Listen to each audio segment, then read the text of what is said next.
On tonight's episode, Anime John Wick and more Anime John Wick. Majestically galloping upon her steed, she's the kingliest king the world's ever seen. Though her vocabulary is a bit confused, when it comes to entertainment, she just can't lose. Her Majesty is ready to go. Turn up the lights, let's start the show with special guests and the latest news. It's time for Roundtable Talk with Crown and Crew. Crown and Crew. Why, hello, you lowly so-called citizens. It is I, Dorothy, your new benevolent leader and queen. No, Not a chance. not happening. No way. What? How dare you? Don't you know who I am? Yeah, that's kind of why none of us want you here. You don't exactly have a great track record as a team player. Plus, you've tried killing at least half of us in the past 6 months. And yet somehow managed to fail at doing even that. Failing does seem to be the only thing she's good at. Ugh, none of you get a choice. I dethroned your king and have taken my rightful place as royalty in this backwater dump you call a kingdom. How exactly did you dethrone Crown? After returning from that mission to restore the rock-eating child's memories, I marched right into your king's throne room and showed her who's boss.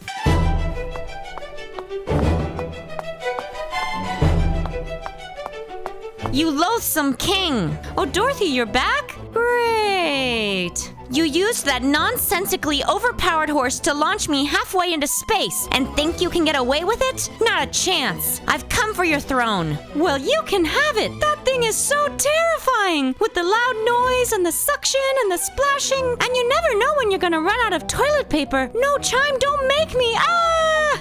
Oh, wait, you mean my actual throne? Yes, I'm taking over hosting all your precious shows. You want to take over my hosting duties? All of them? Yes, my face will be the new face of the kingdom. I'll show Eden and the Ark they were fools to turn their backs on me. Oh God, not another whiny monologue. This is why everyone exiles you. Now draw your weapon and prepare for the greatest battle you've ever... I surrender. You can be the host of all my shows. Have fun. If Chime asks, I'll be testing out the new extra-large mini-fridge and waiting for the last summer mini-game to get added to the arcade. It was at this moment a smarter Nikke would have realized she fucked up. But this is Dorothy, so yeah. She caved in almost immediately. It was easy. Very, very easy. Like suspiciously easy. Wait a minute. What does hosting this show actually involve? Well, there's the 4 a.m. pre-production meeting, which, as the host, you'll be required to attend with me and Wells. You'll also be in charge of approving all scripts, graphics, and lower thirds in the rundown Trony and Kilo make. Then there's the 9 a.m. let's just skip that part. And of course you'll need to be in makeup and on set by 10:50 a.m. for microphone tests. Oh, also there's no overtime pay for when you inevitably have to come in on your day off and rewrite the back half of the rundown. You know, because Shift Up announced their 8th collab for the year and screwed up Marion's Gacha forecast. Pretty sure the forecast predictions aren't going to be an issue anymore. I wish. Well, I didn't, but... Are you saying that King let me take over this thankless job just so she could sleep in? Wow, Dorothy got outsmarted by Crown. I know she's been outsmarted by everyone from Oswald to Birmingham, but being outsmarted by Crown must be a new low. Screw this, I'm leaving. What? Why can't I leave the desk? All Crown and Crew shows, much like tier lists, are basically inescapable reality marbles. You can't leave till it's over, no matter how much you beg and scream, like a roller coaster ride, or the 4 Beasts plot. We already made that joke in the last tier list. We did? I thought it sounded familiar, but I wasn't sure if it was from this loop or from my first go-around. Watch the latest tier list ranking all Year 3 events to find out why Dorothy is hosting this show, and why Wells and Marion are acting so weird. Darn you all! Tell me how to finish this show then, so I can escape! You're supposed to get a preview of the Gacha forecast from Marion. Can't you read the teleprompter? Someone as awe-inspiring as me doesn't need to read from scripts. But if it'll get me out of this mess, fine. Let's see. Gacha forecaster and former main heroine Marion. How's the Gacha forecast going? Cafes! What does that even... You know what? Let's just keep moving. We'll check back in with you at the end of the show for the full Gacha forecast. And now, on to today's news. The month started out with this year's maid event, Fatal Maid, featuring Velvet, who got a redesign, transforming her from Nikke's sluttiest bunny girl to Nikke's sluttiest maid. How garish. I actually like her new design more. But do you like it because it's better, or because it's worse and she's therefore less competition for your commander's attention? You know, that's a good question. Well, don't worry, because if your darling commander wants her old look, he can have it.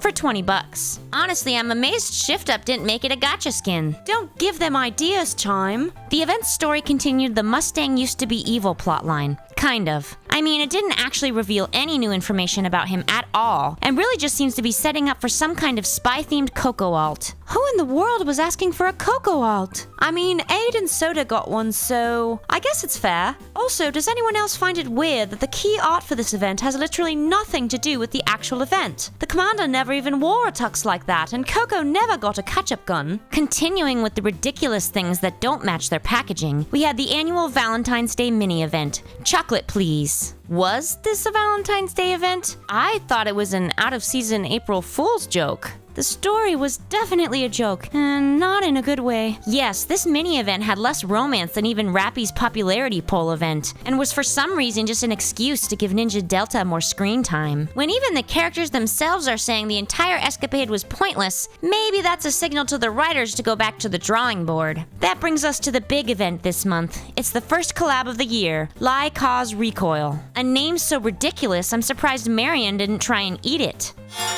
Because it's so ham-fisted? No, because it's so... Hey, how did you know that was going to be my joke? Was ruining Dorothy's sad attempts at humor really what your benefactor intended you to use that for? Was wasting time writing a sequel to your obscene 500-page fanfic what our benefactor intended you to use your second chance for? Considering the first one inadvertently led to her being freed, maybe it is. Huh, fair point. Are you two done with your pointless babbling? As I was saying, this was the Licorice Recoil collab, featuring two new banner characters, Chisato Nishikigi and Takina Inoue. And the free SR is Kurumi.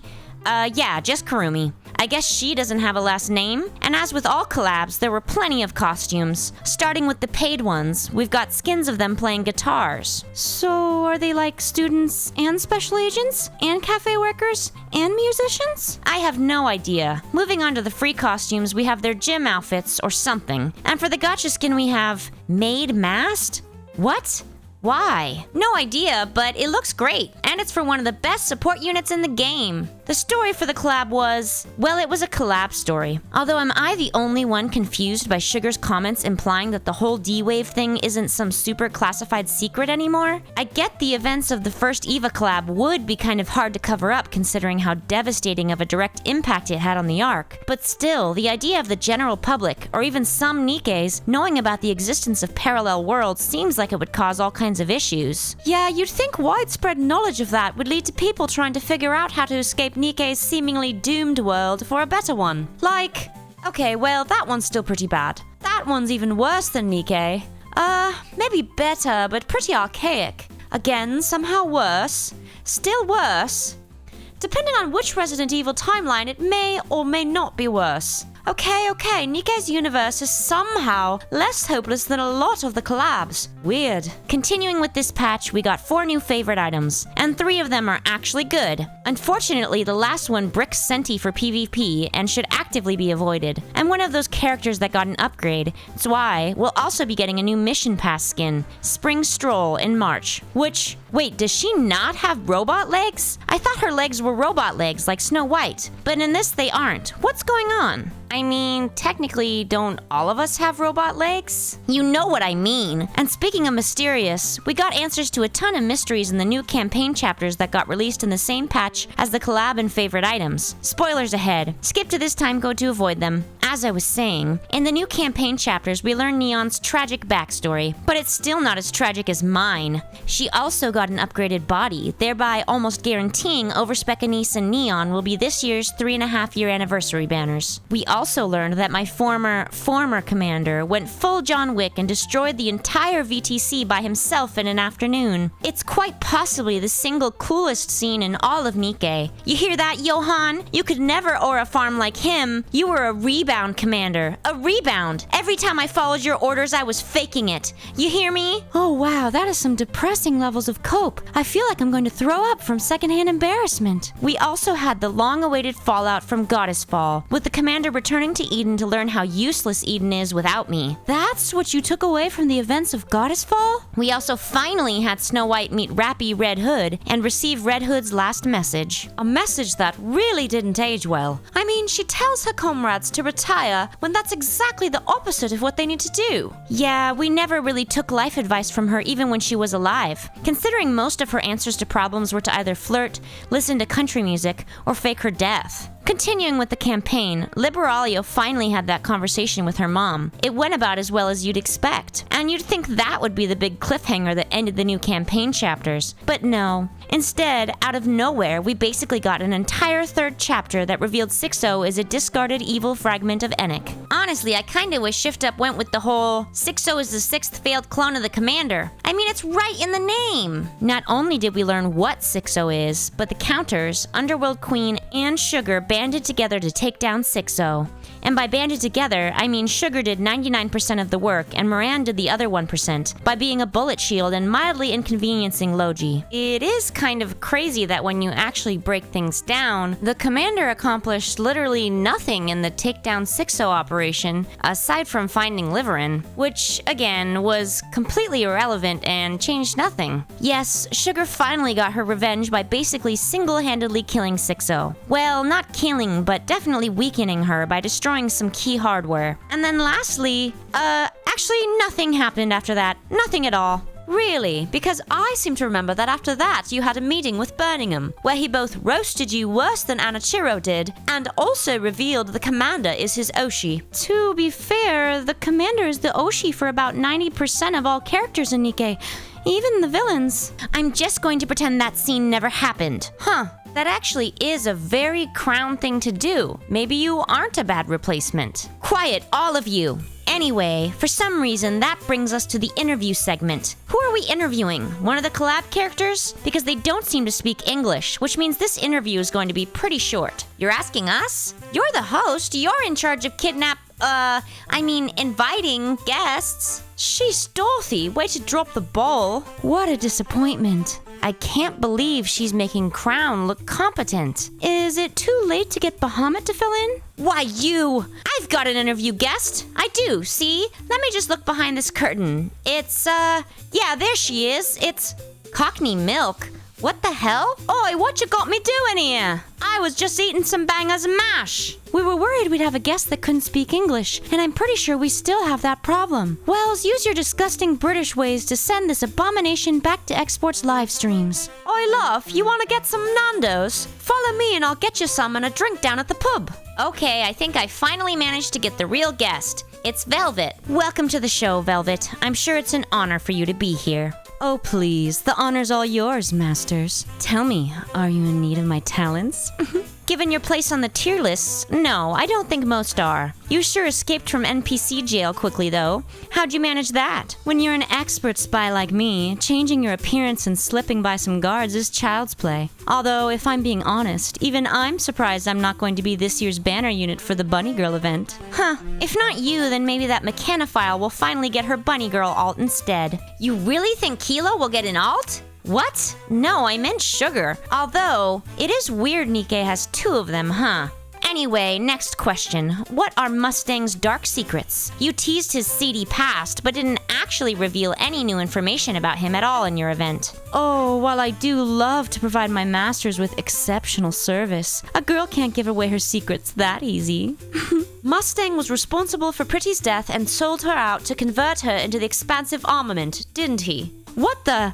No, that's definitely not it. No way. Just because the shady death of Pretty keeps getting brought up in the main story by both Mustang, Mrs. Miss, and now Enoch, that definitely doesn't mean Mustang is at fault. She's supposed to be a good spy, right? Last question. Is, Tetra hiring? Not that I would ever lower myself to working for a lowly, regular manufacturer like them, but on the off chance I find myself lacking sleeping accommodations again, I want to keep my options open. Marion, do the Gacha forecast. Never forget, she's the main heroine.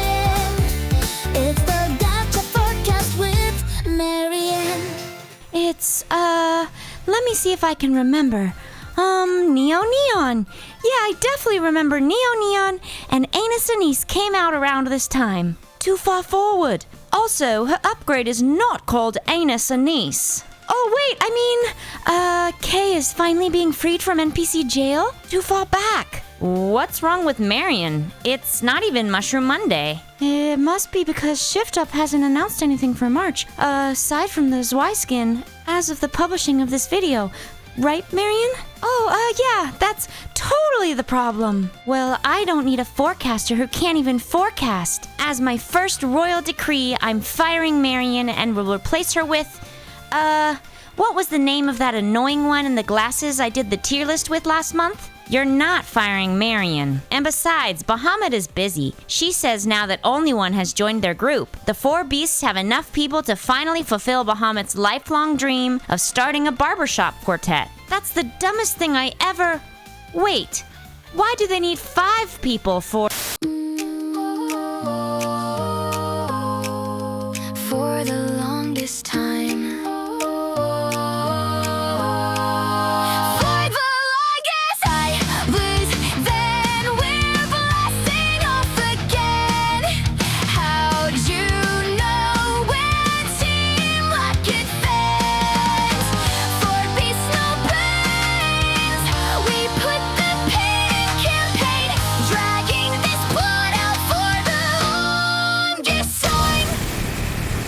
Sadly, none of the 4 beasts died during Only One's latest temper tantrum. And we have breaking news. The next banner was just announced.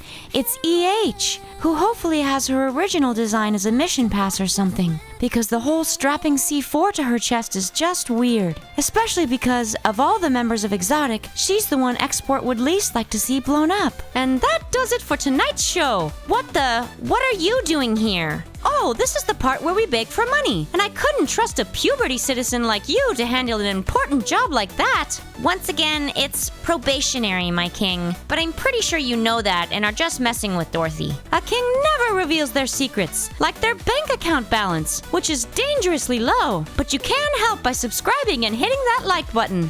And to become an even more official member of the kingdom, join the channel as a member for all kinds of benefits. See the link below for details. You can also join by using your Amazon Prime sub on Twitch.